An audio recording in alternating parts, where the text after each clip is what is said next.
नरेश की माँ अपने बेटे से मिलने दिल्ली आ रही है। इस बात का पता चलते ही नरेश के दिल में हलचल मच जाती है। नरेश अपनी माँ के स्वागत की तैयारी में लग जाता है। साथ ही उसे डर भी सताने लगता है कि उसकी माँ कहीं अपनी पुरानी जिद पर फिर से बैठ ना जाए। हे भगवान, इस बार बचा लो, अगले साल पक्का माँ की जिद पूरी कर दूंगा। तभी दरवाजे की घंटी बजती है। नरेश दरवाजा खोलता है तो सामने अपने मकान मालिक को देखकर हैरान हो जाता है, क्योंकि उनके साथ एक सुंदर सी लड़की भी थी। नमस्ते अंकल, कुछ काम था, मुझे बुला लेते। आपने क्यों कष्ट किया? अरे नहीं नहीं, इसमें कष्ट कैसा, मैं तो बस तुम्हें रीना से मिलवाने आया था। आज से रीना तुम्हारे साथ इसी फ्लैट में रहेगी। अंकल, कोई लड़का फ्लैटमेट नहीं है? एक अनजान लड़की के साथ रहना मेरे लिए थोड़ा अजीब होगा। देखो नरेश, मैं तुम्हें पहले भी बता चुका हूँ कि इस फ्लैट में तुम्हें किसी ना किसी के साथ एडजस्ट करना ही होगा, या फिर तुम अकेले पूरे फ्लैट का किराया दे दो, मैं किसी को नहीं रखूंगा। नरेश अपने मकान मालिक की बात सुन के रीना के साथ रहने के लिए तैयार हो जाता है, पर अंदर ही अंदर उसे ये बात खाने लगती है कि वो अपनी माँ को क्या जवाब देगा जब उसकी माँ रीना के बारे में उसे पूछेगी। दिन बीतने लगते हैं। नरेश और रीना अच्छे दोस्त भी बन जाते हैं, पर अभी भी नरेश अपनी प्रॉब्लम का सलूशन नहीं ढूंढ पाता। एक दिन नरेश बहुत परेशान सा बैठा होता है। तभी रीना उसे पूछती है, क्या हुआ नरेश, तुम काफी परेशान लग रहे हो, सब ठीक तो है ना? हाँ सब ठीक है, बस एक छोटी सी प्रॉब्लम है। वो एक्चुअली 2 दिन बाद मेरी माँ मुझसे मिलने आ रही है। अरे तो इसमें प्रॉब्लम क्या है, ये तो खुशी की बात है। हाँ रीना, बट मेरी माँ एक जिद लेकर बैठ गई है कि मैं शादी कर लूँ, पर मैं अभी इस चीज के लिए तैयार नहीं हूँ। ऊपर से जब वो तुम्हें देखेगी तो 100 सवाल करेगी, क्या जवाब दूंगा? अरे इसमें कोई टेंशन वाली बात नहीं है, मेरे पास ना इस प्रॉब्लम का सलूशन है, जिससे ना तुम्हें शादी करनी पड़ेगी और ना ही तुम्हारी माँ मेरे बारे में कुछ पूछेगी। रीना की बात सुनकर नरेश सोच में डूब जाता है। वो सोचता है कि रीना खुले ख्यालों वाली लड़की है, कहीं माँ को सच बता ना दे। नरेश को सोच में डूबा देखकर रीना कहती है, अरे क्या हुआ, किस सोच में पड़ गए? डोंट वरी, जैसा तुम सोच रहे हो ना वैसे कुछ भी नहीं है, मेरे पास एक प्लान है। मैं कुछ समझ नहीं पा रहा हूँ, कैसा प्लान? मैं समझाती हूँ। हम ना एक कॉन्ट्रैक्ट मैरिज कर लेते हैं। फिलहाल मेरे पास जॉब नहीं है, तो तुम इस रूम का किराया दे देना जब तक तुम्हारी माँ यहाँ रहेंगी, सिर्फ तब तक। और तुम अपनी माँ से कह देना कि मैं तुम्हारी पत्नी हूँ, इससे वो मेरे यहाँ रहने पर कोई सवाल भी नहीं करेंगी। अरे बात तुम्हारी ठीक है, पर माँ से झूठ बोलना, ना ना पापा, मैं ये रिस्क नहीं ले सकता। कोई और आइडिया दो ना तुम। देखो मंजूर हो तो बोलो, वरना सच बता दो, मुझे कोई प्रॉब्लम नहीं है। रीना की बात सुनकर नरेश सोच में डूब जाता है। बहुत सोचने के बाद जब उसे कोई रास्ता नहीं मिलता तो वो रीना के बताए हुए रास्ते पर चलने के लिए तैयार हो जाता है। वो रीना से बात करता है और अपनी माँ की पसंद और नापसंद के बारे में बताता है।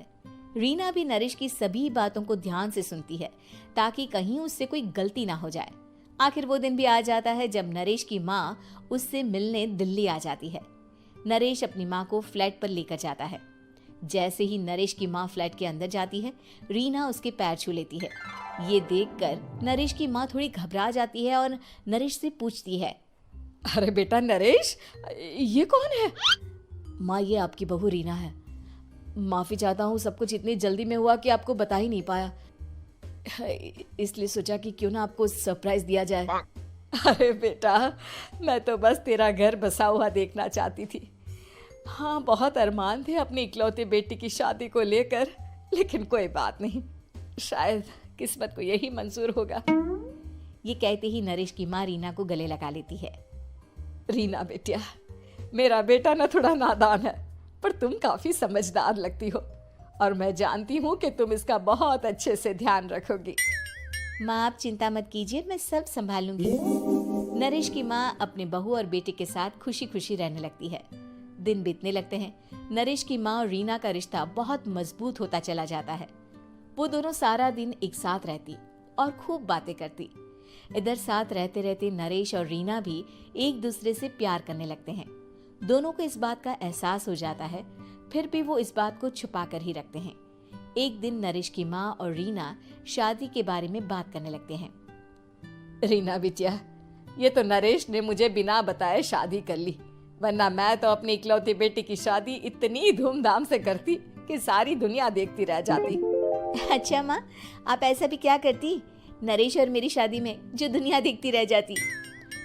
अरे बिटिया, एक माँ के अरमान तुम अभी नहीं समझोगी। मैं तो अपनी बहू को एक रानी की तरह लेकर आती और शादी भी बिल्कुल शाही अंदाज में करती, पर मेरे तो सारे अरमान ऐसे ही रह गए। खैर, मुझे तो अपने बेटे और बहू की खुशी चाहिए बस। ये कहते हुए नरेश की माँ की आंखों में आंसू आ जाते हैं। रीना भी ये सुनकर ख्यालों में खो जाती है, क्योंकि वो भी मन ही मन खुद को नरेश की पत्नी और उसकी माँ की बहू मानने लगी थी।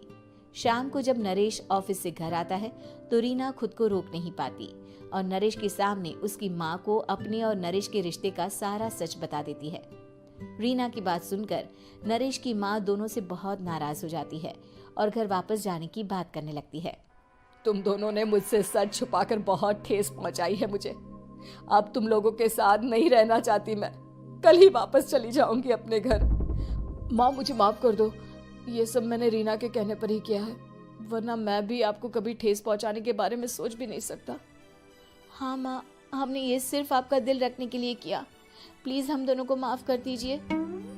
तुम दोनों ने मेरे अरमानों के साथ खिलवाड़ किया है, और वैसे भी मुझे अपने बेटे के लिए एक अच्छी लड़की ढूंढनी है, इसलिए मेरा यहाँ से जाना ही बेहतर होगा। माँ की ये बात सुनकर रीना खुद को रोक नहीं पाती। माँ, क्या मैं आपके घर की बहू बनने लायक नहीं हूँ? रीना की बात सुनकर नरेश हैरान रह जाता है। नरेश की माँ भी कुछ समझ नहीं पाती। मैं कुछ समझी नहीं, आखिर तुम कहना क्या चाहती हो? माँ, मैं वो नरेश से बहुत प्यार करती हूँ और साथ ही साथ मैं आपको भी अपनी माँ मान बैठी हूँ। आज जब आपकी बातें सुनी तो खुद को रोक नहीं पाई, इसलिए सारा सच आपको बता दिया। रीना की बात सुनकर नरेश की माँ की आंखों में आंसू आ जाते हैं और वो अपने बेटे नरेश और रीना को गले लगा लेती है। मेरे घर की बहू तो सिर्फ रीना बिटिया ही बनेगी। मैं आज ही तुम दोनों की शादी की तारीख निकलवा दूंगी, बस एक बार तुम्हारे घर वाले मान जाए। उसी दिन रीना के माता पिता भी उनके फ्लैट पर आ जाते हैं। दोनों परिवार आपस में बैठकर बातें करते हैं और शादी के लिए राजी हो जाते हैं। रीना भी कॉन्ट्रैक्ट फाड़ देती है और कहती है, सही मायने में मैं अब बहू बनूंगी, अब तक तो सिर्फ कॉन्ट्रैक्ट वाली बहू थी।